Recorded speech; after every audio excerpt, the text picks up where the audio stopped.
Dori ta'siriga bardoshli mikroblarni o'z vaqtida aniqlash va ularga qarshi samarali kurashish bugungi ilm-fanning muhim vazifasidir. 25-aprelda Toshkent vaksina va zardoblar ilmiy tadqiqot institutining tayanch doktorantining yiringli kasalliklarni keltirib chiqaruvchi mikrobga qarshi usullarni o'rganish bo'yicha dissertatsiya ishi muhokamasi o'tkazildi.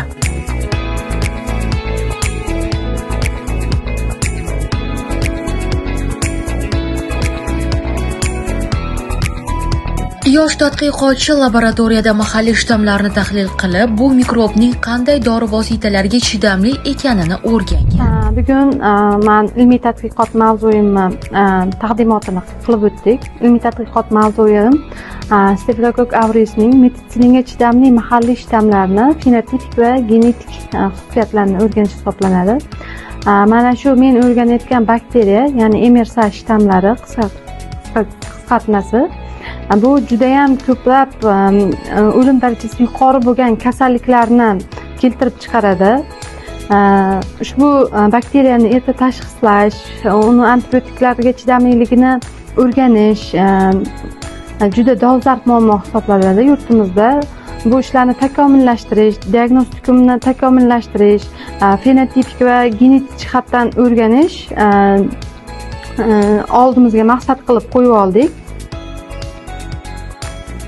Tadqiqot ilmiy muhokamaga qo'yilishi bilanoq tajribali ustozlar, olimlar, yosh tadqiqotchilar ishtirokida muhim fikrlar va tavsiyalar bildirildi.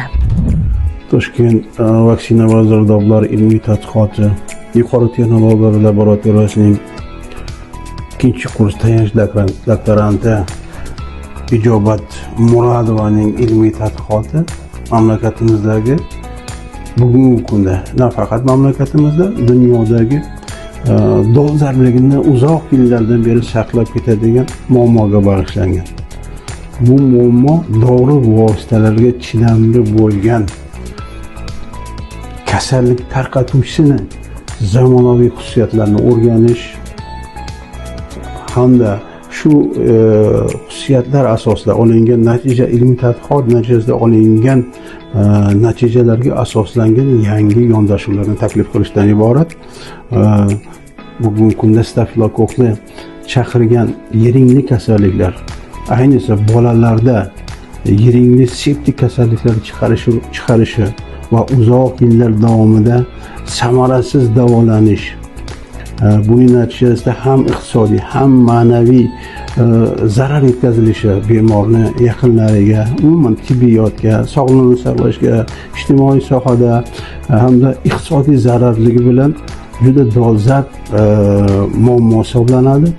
Shuni inobatga olgan holda bu kasallikka qarshi kurashda yangi yondashuv taklif etilayotganligi va uni har tomonlama asoslab berilishi bugungi institutimiz oldiga qo'yilgan vazifalardan biri hisoblanadi.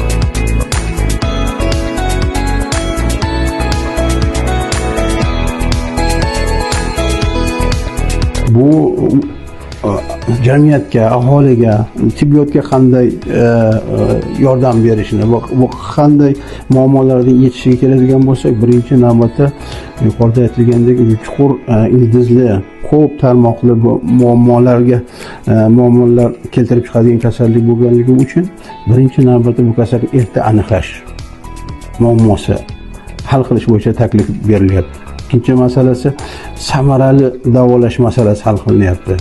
Ya'ni bu kasallik shu paytgacha kasallik qo'zg'atuvchisi ko'p dorilarga amalda qo'llanadigan bir qator dorilarga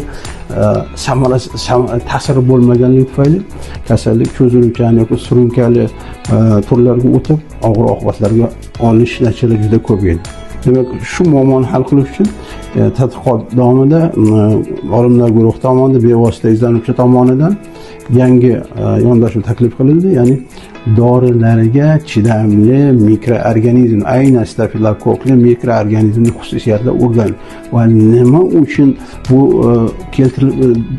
chidamlilik qanday rivojlanganligini, qaysi ta'sirlarda rivojlanganligi va uning qanday belgilari borligini ilmiy tadqiqot natijasida aniqlandi va buni ular bugungi kun o'tkazilgan muhokamamizga keng olimlar ixtiyoriga, e'tiboriga yetkazildi. Demak, samarali dori, ya'ni bevosita mikroorganizm stafilokok chaqirgan holatlarda, yiringi proseslarda bemorga yaxshi sezgir dorini berish natijasida bemorning tuzalishi yaxshilanadi, uning og'ir oqibatlari oldini olinadi va bemorlarni qayta больницаlarga, shifoxonalarga tushib davolanish muddatlari kamayadi.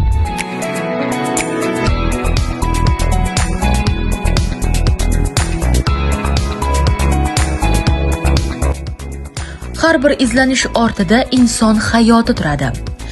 Yosh tadqiqotchilarimizning mehnati esa aholining sog'lom yashashi uchun qilinayotgan tinimsiz harakatdir.